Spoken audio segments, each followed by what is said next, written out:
प्रजापतये नमः। ओम श्री गुरुभ्यो नमः।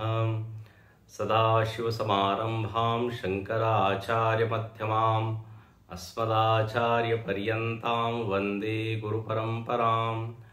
समस्तजनकल्याणे निरतं करुणामयं नमामि चिन्मयं देवं सद्गुरुं ब्रह्मविद्वरम्।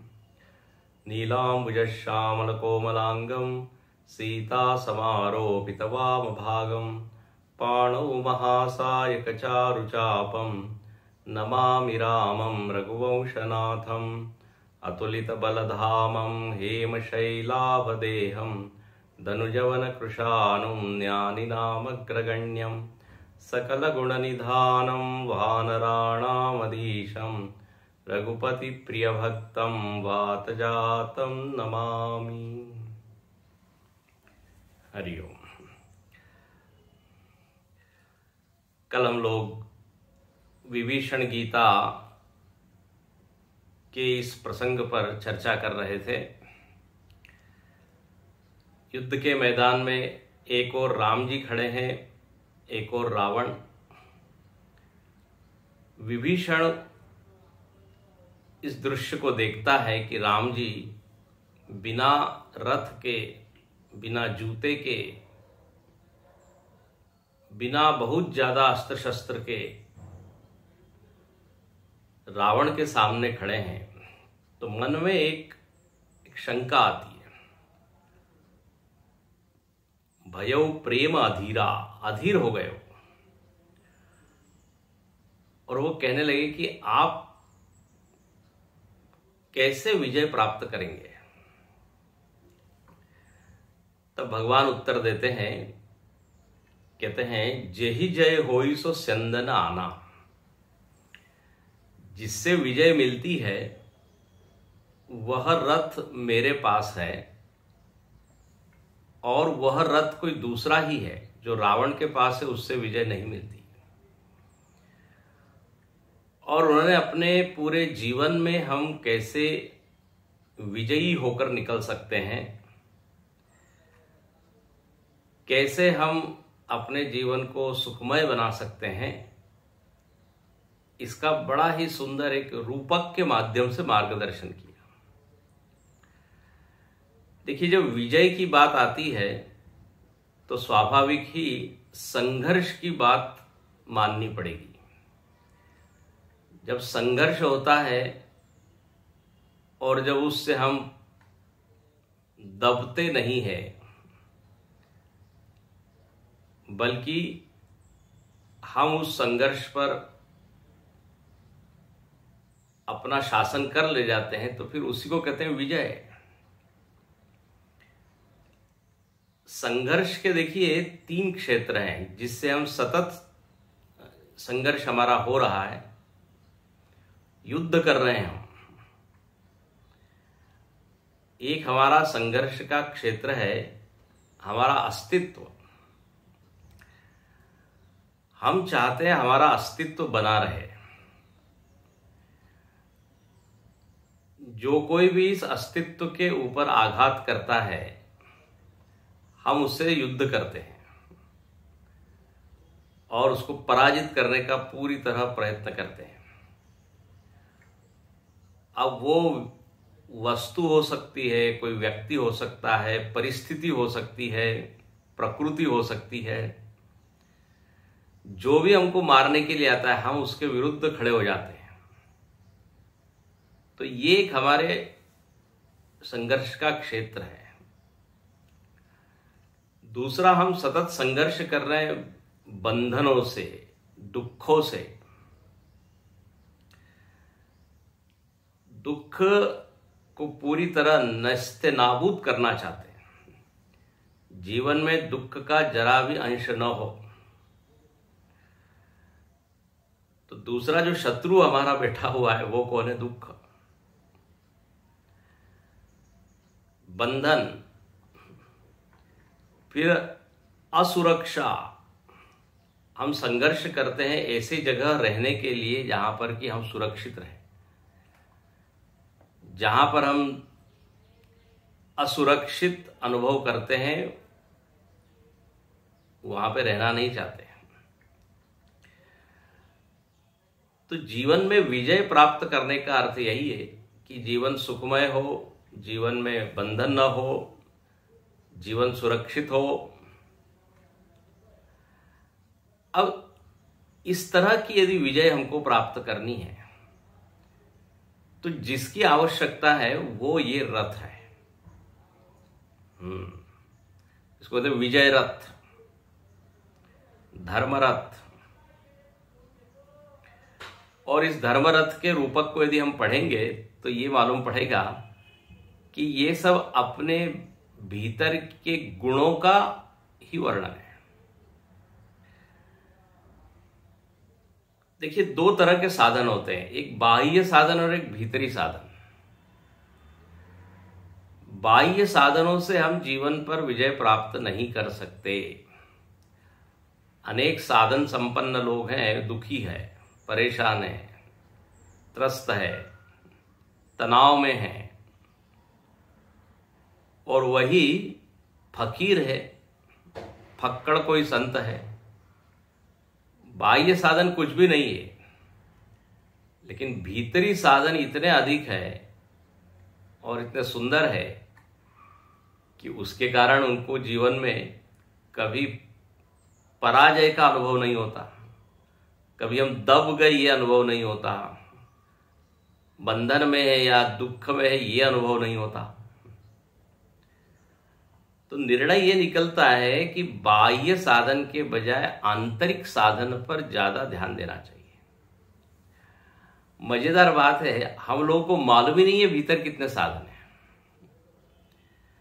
जब सत्संग में आकर बैठते हैं, शास्त्र के प्रकाश में जब हम थोड़ा चिंतन करते हैं तो ज्ञात होता है, अरे अपने पास तो कितनी अच्छी अच्छी चीजें हैं। हम लोग केवल बाहर के संबंध, कॉन्टेक्ट्स, पैसा, पावर, यही सब देखकर सोचते हैं कि इसी से जीवन हमारा बनेगा, जीवन का निर्माण होगा, और इसलिए बाह्य साधनों के पीछे ही भागते रहते हैं। रावण का रथ पूरा भरा हुआ है अस्त्र शस्त्रों से, ये सब बाह्य साधन है। राम जी के पास खाली है, बाहर कुछ नहीं है। हम लोगों का जीवन ऐसा है, बाहर से तो हम खूब भर के रखे हुए हैं, लेकिन भीतर एकदम खाली है। और याद रखिएगा, यदि भीतर अच्छे गुण न हो तो बाहर जितनी चीजें हैं ना, वो भी धीरे धीरे चली जाती है। बाहर का पैसा और संपत्ति, धन, जमीन, जायदाद, वस्तु, यदि किसी को बुरी आदतें हैं, गलत आदत है, व्यसन है, तो देखिए वो कंगाल हो जाता है कि नहीं।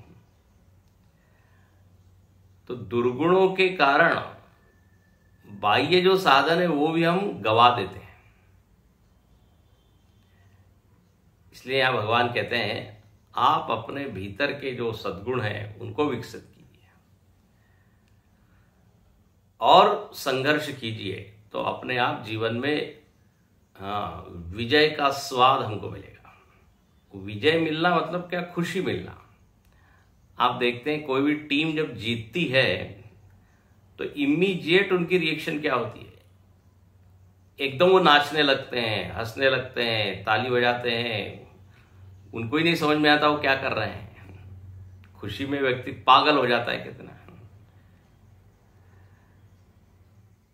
तो इस रथ को यदि जीवन में हम लेके आए, बना ले इसको, तो बस विजय निश्चित है। इसलिए राम जी विभीषण को कहते हैं, तुम डरो नहीं, जही जय होई सो स्यंदन आना। जो दूसरा ही वो रथ है, वो रावण जानता ही नहीं है।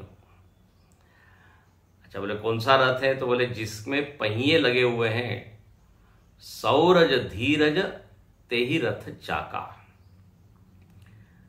कल हमने देखा शौर्य और धैर्य के दो क्या पहिए लगे हैं।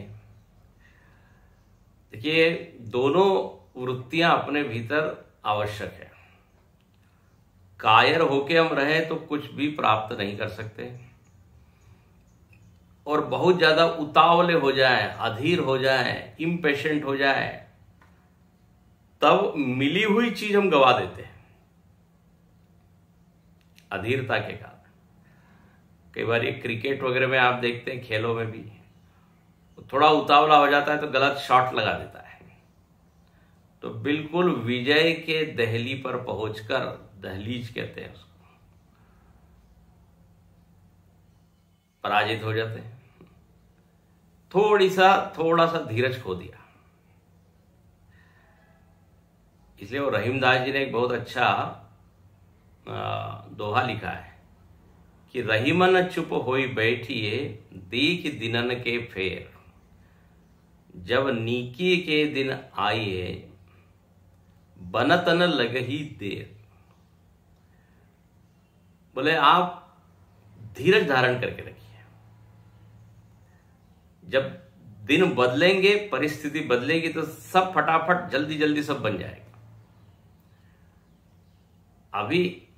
अभी समय ठीक नहीं चल रहा है, ऐसा मान करके धैर्य धारण करें।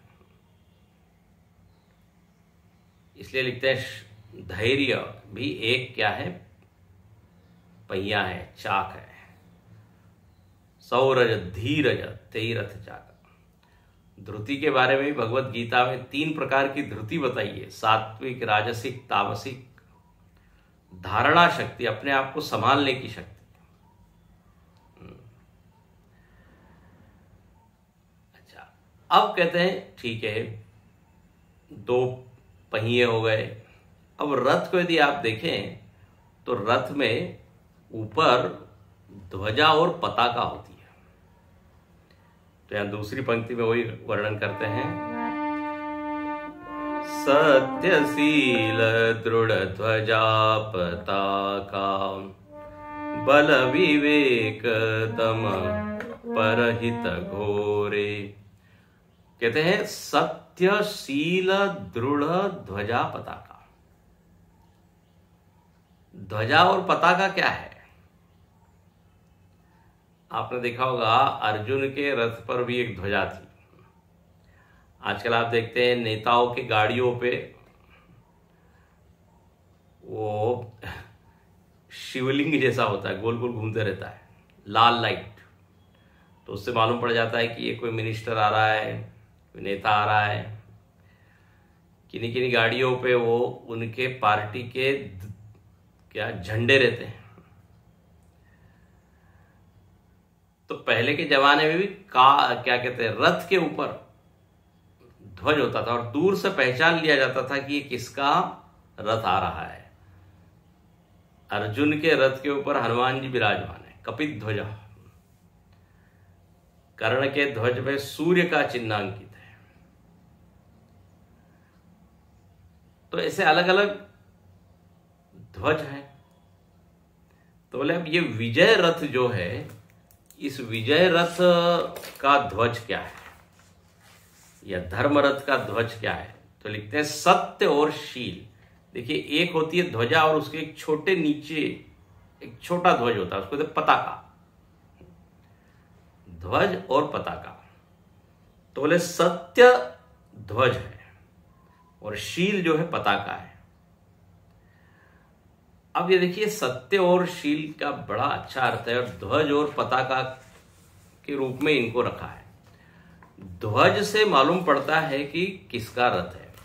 ऐसे ही अपने जीवन में जब सत्य हो, सत्य आचरण हो, सत्य हम बोल रहे हो, तो सामने वाला व्यक्ति समझ जाता है कि ये व्यक्ति विश्वसनीय है। उस व्यक्ति की पहचान होती है। इसलिए सत्य को संभालना चाहिए, छोटे छोटे सत्यों को संभालना चाहिए जो हम व्यवहार में कभी झूठ बोल देते हैं या झूठ का सहारा ले लेते हैं, तो फिर वो व्यक्ति विश्वसनीय नहीं रहता। हमारे आचरण से हम क्या है ये पहचाने जाते हैं। जैसे ध्वज से ध्वजा वाला जो बहुत सत्य बोलता है तो लोग कहते हैं अरे बिल्कुल आंख मूंद करके आप विश्वास करो, उसने कहा है ना तो होना ही है। और दूसरा बिल्कुल बोले उसने कहा है तो बिल्कुल मानना नहीं, भरोसे वाला आदमी नहीं है। अपनी छवि हम क्या बना रहे हैं? जीवन में यदि सत्य के लिए स्थान नहीं है तो फिर वो व्यक्ति डाउटफुल रहता है। इसलिए लिखते हैं कि इस धर्म रथ में ध्वजा लगाओ सत्य। और दूसरा होता है शील। शील मतलब होता है अच्छा चरित्र, सद्व्यवहार। शील मतलब हर व्यवहार एक सधा हुआ। शील मतलब एक गुण का नाम नहीं है, वो आपके खाने पीने, चलने उठने बैठने सब में वो झलकता है। ध्यान से सुनना, शील। शीलम सर्वत्र वही धनम, ऐसा लिखते हैं। जिसके जीवन में शील है ना, तो समझ लीजिए बहुत बड़ा धन उसके पास है। जो व्यवहार जानता है, जिसका चरित्र अच्छा है, उसको बोल देते हैं ना सुशील। राम जी के लिए कहा शील निधान। हाँ, शील के भंडार है। कैसे बैठना कैसे उठना जानते हैं। स्वयंवर की सभा में राम जी बैठे हैं, सब राजा लोग उठ उठ के शिव धनुष को तोड़ने के लिए प्रयत्न कर रहे हैं, जा रहे हैं, लेकिन राम जी कोई उतावलापन नहीं दिखाते। बोले जब तक गुरुजी आज्ञा न दे, ये देखो ये शील है। विश्वामित्र जी साथ में बैठे हैं। जब उन्होंने कहा कि उठो राम भंजो भव चापा, मेट होतात जनक परितापा, तब भगवान उठते हैं। और वहां लिखते हैं ऐसे उठते हैं जैसे कोई युवा शेर उठ रहा हो, बिना डरे। तो देखो भगवान का उठना बैठना बोलना, उसमें शील झलकता है। जब उनको 14 वर्ष का वनवास हुआ तो कौशल्या जी को ये नहीं कहती कि देखो ये पिताजी ने क्या हमको भेज दिया। कहते पिता दीन मोहि कानन राजू। राजा ही बनाया है लेकिन थोड़ा परिवर्तन कर दिया है, अयोध्या के बजाय जंगल का राजा बनाया है। आप पूरा राम जी का चरित्र देखिए, शील के भंडार है वो। शील मतलब दूसरे के मन का ख्याल रखते हुए फिर वर्तन करना, व्यवहार करना। कुछ भी नहीं बोल देना, धाम धाम धाम करके चलना नहीं तो लोग कुछ ध्यान ही नहीं रखते कि अरे सामने वाले पर क्या बीते रही होगी। दरवाजा एकदम जोर से खोलते हैं, जूते चप्पल कहीं इधर उधर फेंकते हैं, वस्त्र कपड़े सब इधर उधर बिखेर देते हैं। ये शील नहीं है। अच्छा, इस अस्त व्यस्त इस तरह के व्यवहार से मालूम पड़ जाएगा कि ये जो जीव है, ये जो व्यक्ति है, अरे ये तो बिल्कुल इसका मन कैसा है, अव्यवस्थित है, अस्थिर है। इसलिए शील होना चाहिए। तो सत्यशील दृढ़ ध्वजा पताका, सत्यनिष्ठ हो, जैसा देखा वैसा बोलना, इसको कहते हैं सत्य। जो वचन दिया उसको निभाना, उसको कहते हैं सत्य। एक बार एक व्यापारी अपने पुत्र को सिखा रहा था कि देखो जीवन में 2 चीज होनी चाहिए, सत्यनिष्ठा और दूसरा है दूरदृष्टि। सत्यनिष्ठा और दूरदृष्टि। तो पुत्र ने पूछा कि सत्यनिष्ठा क्या होती है, ये बताइए।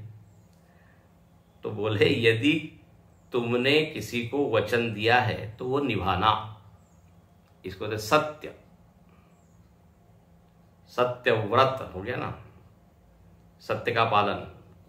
वचन दिया है तो निभाना, ये सत्यनिष्ठा है। अच्छा, और दूरदृष्टि क्या है? तो पिताजी ने कहा किसी को भी वचन देना नहीं। तो फिर निभाने की बात ही नहीं आई। तो ये मजाक की बात हो गई। यहां तो न तो सत्य है, उसके बाद न दूरदृष्टि। तो यदि हमने कुछ कहा है तो उसको उसका पालन करना है ना।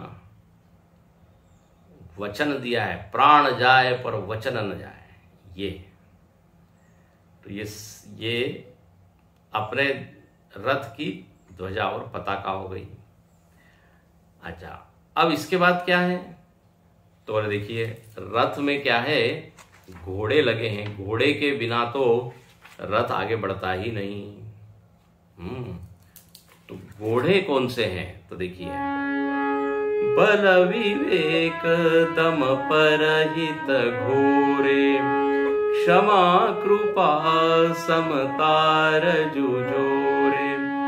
बल विवेक दम परहित घोरे, क्षमा कृपा समतार जुझोरे। कहते हैं 4 घोड़े इस धर्मरथ में लगे हैं। अच्छा भाई, कौन से? तो नाम सुन लीजिए, बल, विवेक, दम और परहित। बल, विवेक, दम और परहित। अच्छा देखो, घोड़े में शक्ति होती है और वो शक्ति के कारण ही उस रथ को खींचता है। और घोड़े की शक्ति तो प्रसिद्ध है। लोग जो है पावर को मेजर करते हैं तो उसको कहते हैं ना हॉर्स पावर, अश्व शक्ति।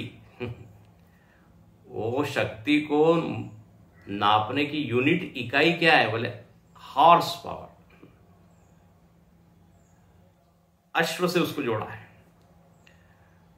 तो घोड़ा जो है वो बड़ा बलवान। तो बोले 4 प्रकार के घोड़े जीवन में होने चाहिए। यदि ये हो तो अपना रथ आगे चलेगा, तेजी से भागेगा। पहला घोड़ा क्या है? तो बोले बल। जीवन में जो है बल होना चाहिए। उपनिषद कहती है, नायम आत्मा बलहीने न लभ्य। जो बलहीन व्यक्ति है उसको तो कुछ भी प्राप्ति नहीं होती। तो व्यक्ति को बल का संपादन करना चाहिए। अब देखिए, बल भी इतने प्रकार के हैं। शक्ति, शारीरिक बल है, मानसिक बल है, बौद्धिक बल है, वाचिक बल है, वाणी का बल है, फिर चरित्र का बल है, नैतिक बल, नीति का बल, और बाह्य बल, पैसे का बल, धन बल, जन बल। जो राजनीति में लोग होते हैं उनके पास जनबल, लोगों का सपोर्ट होता है। बोले इतने लोग हमारे पास साथ हैं। जितने ज्यादा लोग, उसको उतना अधिक शक्ति की अनुभूति होती है। तो ऐसे बहुत तरह के बल हैं। जो विद्वान लोग होते हैं उनके पास शास्त्र का बल होता है। जो शूरवीर युद्ध में जाते हैं उनके पास शस्त्र का बल होता है। तो जीवन में कुछ न कुछ तो बल होना ही चाहिए। देखिए, जैसे अपने यहां पर कहा, बल की पूजा की गई। अपने शस्त्र पूजा करते हैं दशहरे के दिन। अपने देखिए, माता दुर्गा, मां सरस्वती, मां लक्ष्मी, ये सब बल ही है। दुर्गा जी बाहुबल, शारीरिक बल, लक्ष्मी जी आर्थिक बल, धन में भी बहुत बल है, और ऐसे ही विचार बल सरस्वती जी, विवेक का बल, बुद्धि का बल। ये जब तीनों बल अपने जीवन में हो तो समझ लीजिए अपना व्यक्तित्व बलवान होगा। केवल शरीर को हम बहुत हट्टा कट्टा बना रहे हैं, लेकिन मन एकदम कच्चा है, बुद्धि एकदम मंद है, तो उसका कोई ज्यादा लाभ होने वाला नहीं है। बुद्धिर्यस्य बलम तस्य, ऐसा कहा है, जिसका बुद्धि का बल है वो बलवान है। शरीर भले ही मोटा ताजा हो, लेकिन बुद्धि नहीं हो तो जो मोटा ताजा व्यक्ति है वो अधीन हो जाता है। किसके? बुद्धिमान के। अब इतना बड़ा हाथी है, शेर है, बताइए, उसको एक मनुष्य, बिल्कुल दुबला पतला मनुष्य, एक पतली लकड़ी से क्या करता है? उसके ऊपर शासन करता है। अब हाथी के पास बुद्धि नहीं है उतनी,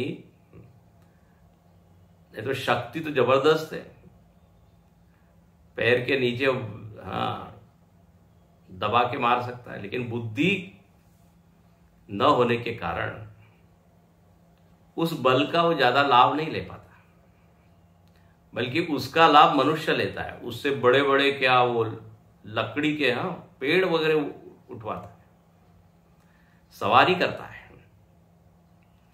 तो बुद्धि का बल है, फिर चरित्र का और नीति का बल है। देखो रावण जो है उसके बाद दूसरे सब बल तो है, लेकिन चरित्र का बल नहीं है। इसलिए कहते हैं जब वो सीता जी के हरण के लिए जा रहा था तो इतना डरा हुआ था, वहां वर्णन है जैसे कुत्ता, ऐसा वहां शब्द दिया हुआ है, जैसे इधर उधर देखता है और डरते हुए जाता है, ऐसा है। जब चरित्र का बल ना हो तो हम कमजोर हो जाते हैं, और जब चरित्र का बल नहीं होता है तो लोग हमको फिर खरीद भी लेते हैं। हाँ, रिश्वत इत्यादि उसी को दिया जा सकता है जो स्वयं कमजोर है। एक व्यक्ति ने कहा कि आज तक मैंने रिश्वत ली नहीं। बोले अरे वाह, मतलब तुम तो बड़े चरित्रवान होंगे, ये ऐसा तुम कैसे कर पाए कि अभी तक रिश्वत कैसे नहीं ली तुमने? तो उसने कहा अभी तक किसी ने ऑफर नहीं दी, किसी ने मुझको दी नहीं है। तो ये बचा हुआ है क्योंकि अभी तक कोई देने वाला नहीं, इसके भीतर बल नहीं। यदि कोई प्रलोभन दे तो ये झुक जाए, तो इसका मतलब चरित्र का बल नहीं है। सीता जी को देखिए, रावण कितने प्रलोभन देता है, लेकिन वह सीता जी कहते हैं सुनु सठ कहती है, तृणधरी ओट कहत वही देही।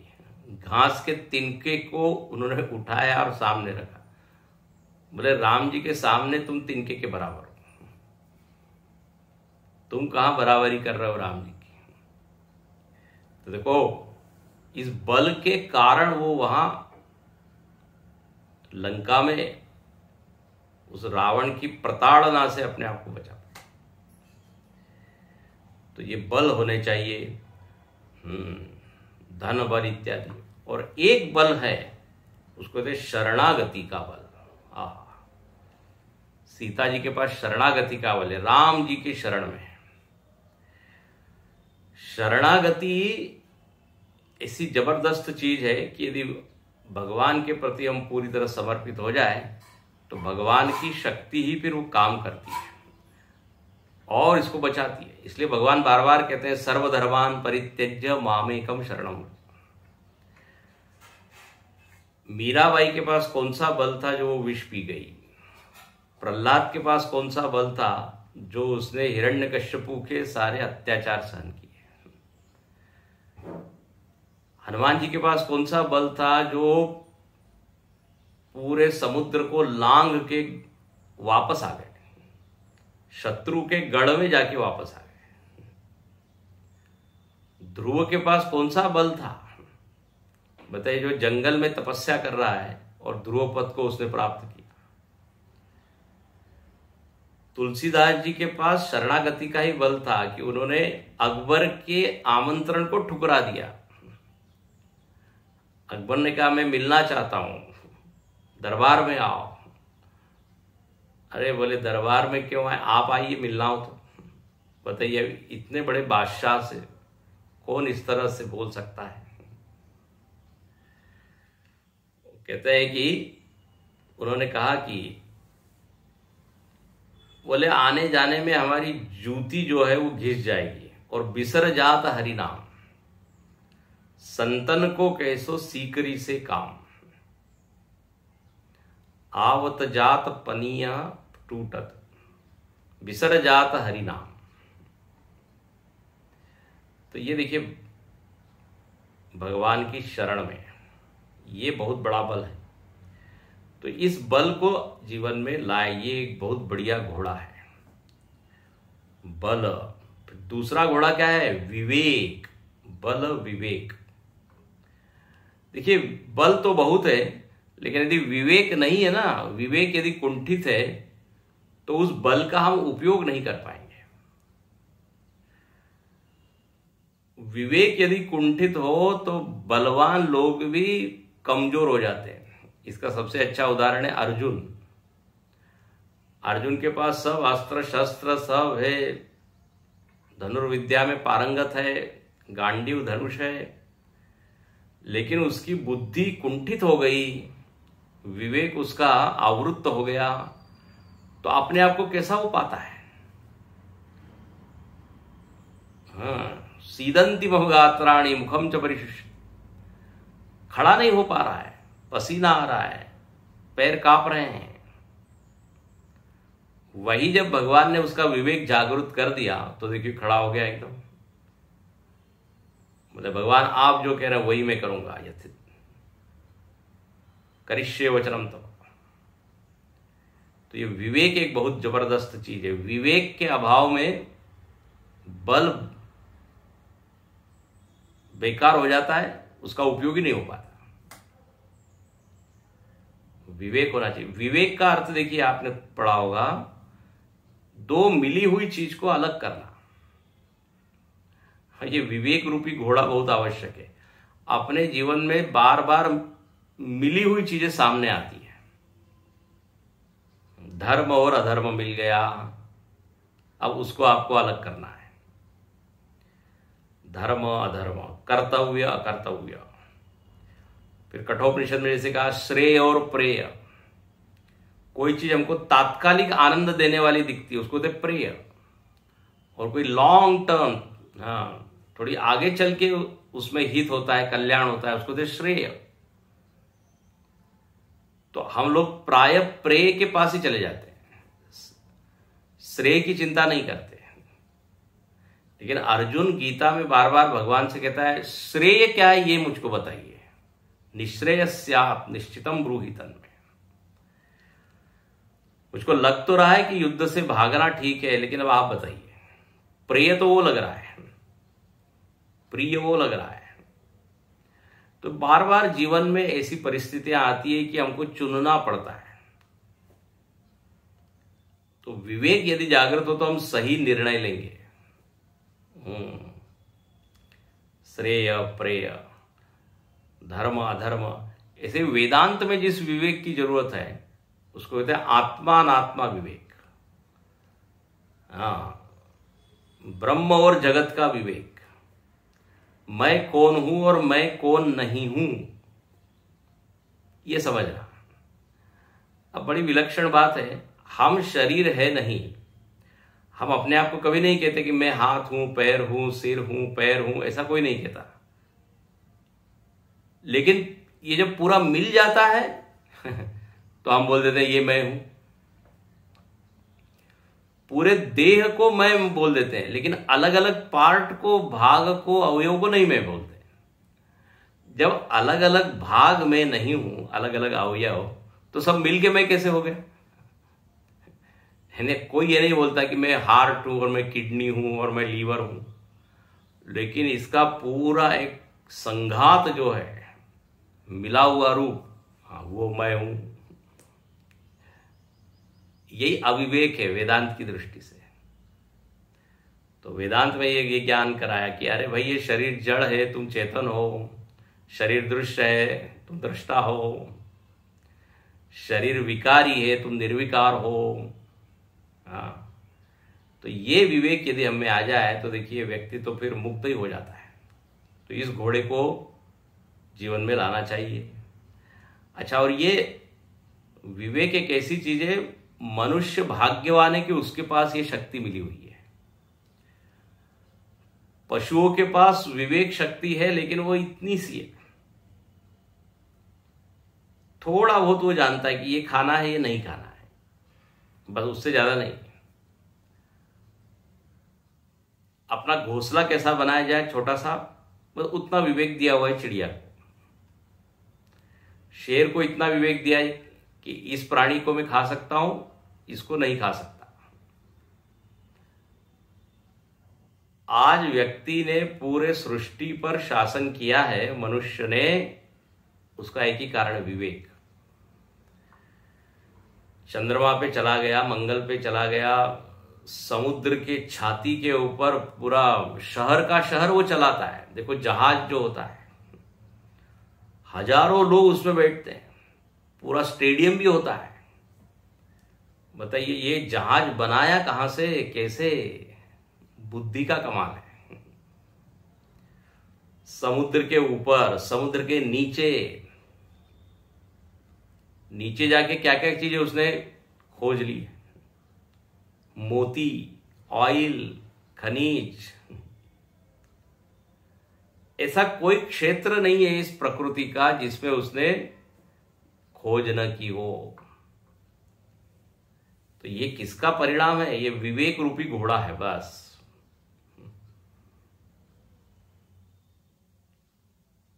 अच्छा, ये विवेक में एक गड़बड़ बात यह है कि यदि ठीक न हो तो ये नाश भी करा देता है। बहुत ज्यादा बुद्धि किसी के पास हो लेकिन दिशा गड़बड़ हो। अब बताइए इस बुद्धि ने ही बम बनाए हैं कि नहीं? कहते हैं पूरी जो पृथ्वी है वो बारूद के ढेर पे बैठी है। अमेरिका और रूस ने बटन दबाया नहीं कि पूरी पृथ्वी ब्लास्ट हो जाएगी। पूरी पृथ्वी ऐसे भयंकर बम रखे हुए हैं, परमाणु बम।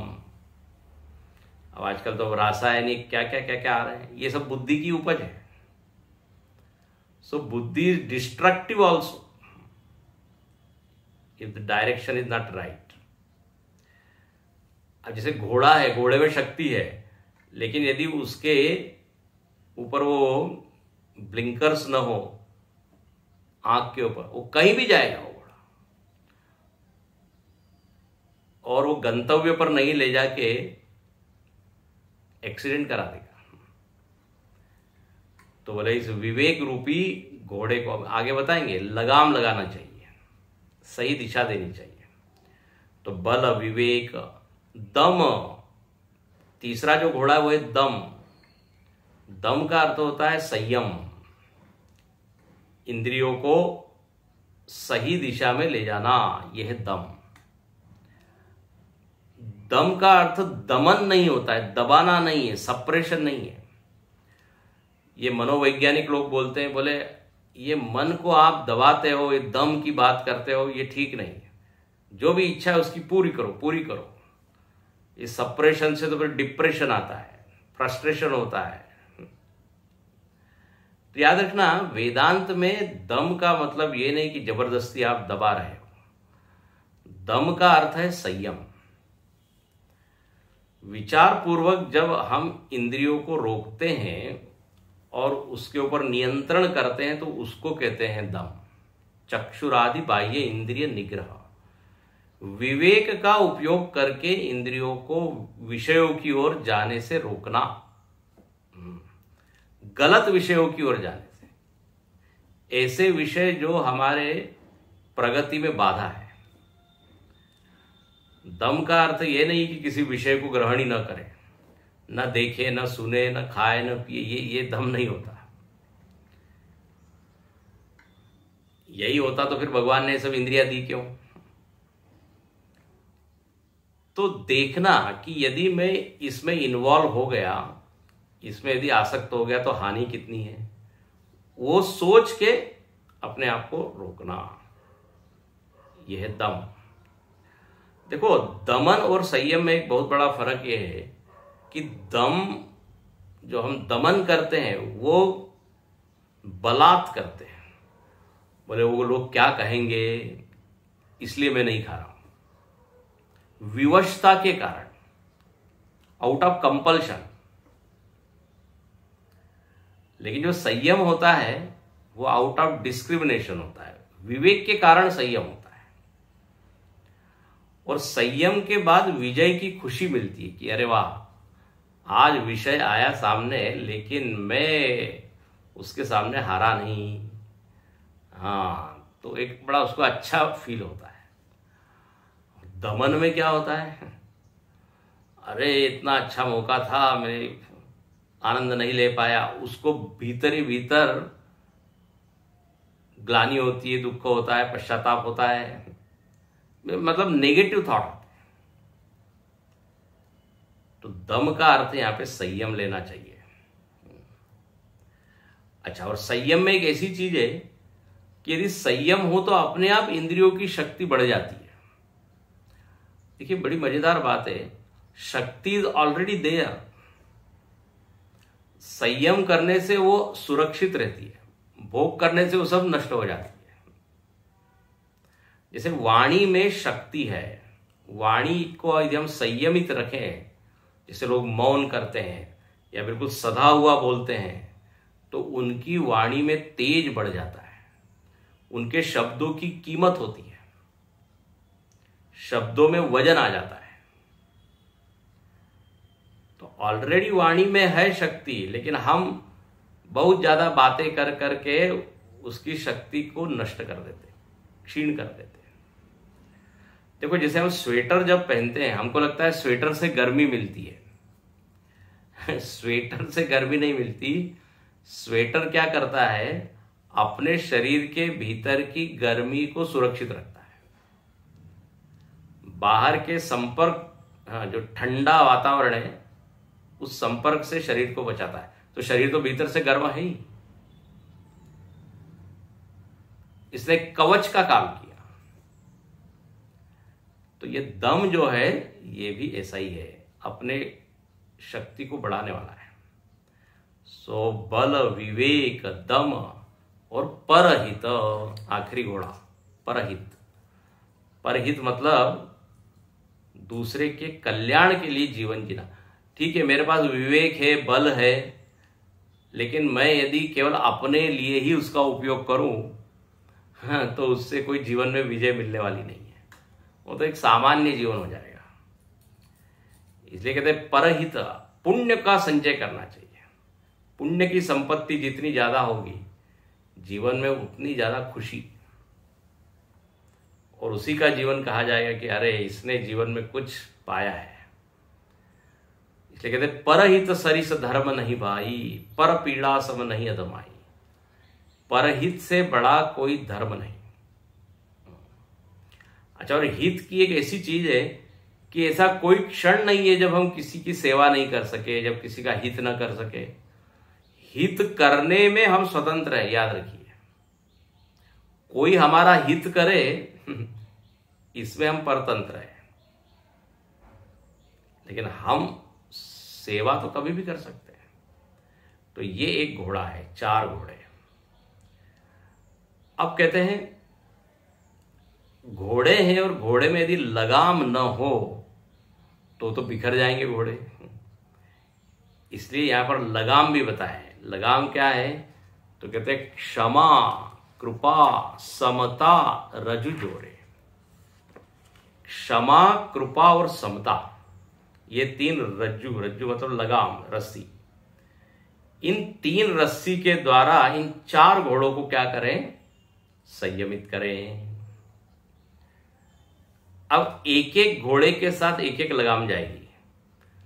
बल के साथ, कल हम बताएंगे इसको विस्तार से, बल के साथ क्षमा नाम की क्या जाएगी, लगाम। कोई व्यक्ति बलवान हो और यदि क्षमाशील न हो तो बहुत भयानक चीज हो जाएगी। इसलिए बल के साथ क्षमा रूपी लगाम होनी चाहिए। ऐसे ही विवेक के साथ समता, समता नाम की जो लगाम है उसको जोड़िए किसके साथ, विवेक के साथ। और परहित नाम का जो घोड़ा है, इसका संबंध जोड़िए कृपा के साथ। कैसे इसका संबंध है, कल देखेंगे हम। परहित के साथ जाएंगे कृपा। और दम नाम का जो घोड़ा है, उसमें लगाम लगाने की जरूरत है ही नहीं, क्योंकि दम का अर्थ ही क्या है, संयम। उसको और संयमित करने की जरूरत नहीं है। तो ये 3 घोड़े हैं, इनके साथ 3 लगाम लगी हुई है, बल, विवेक और परहित। और लगाम कौन सी हो गई, क्षमा, समता और कृपा। बहुत ही अच्छा ये वर्णन है, कैसे ये जुड़े हुए हैं। इसको हम देखेंगे कल। आज हम यहीं रुकते हैं। ओ पूर्णमदः पूर्णमिदं पूर्णात् पूर्णमुदच्यते पूर्णस्य पूर्णमादाय पूर्णमेवावशिष्यते। ओम शांति शांति शांति। हरि ओम। श्री गुरुभ्यो नमः। हरि ओम।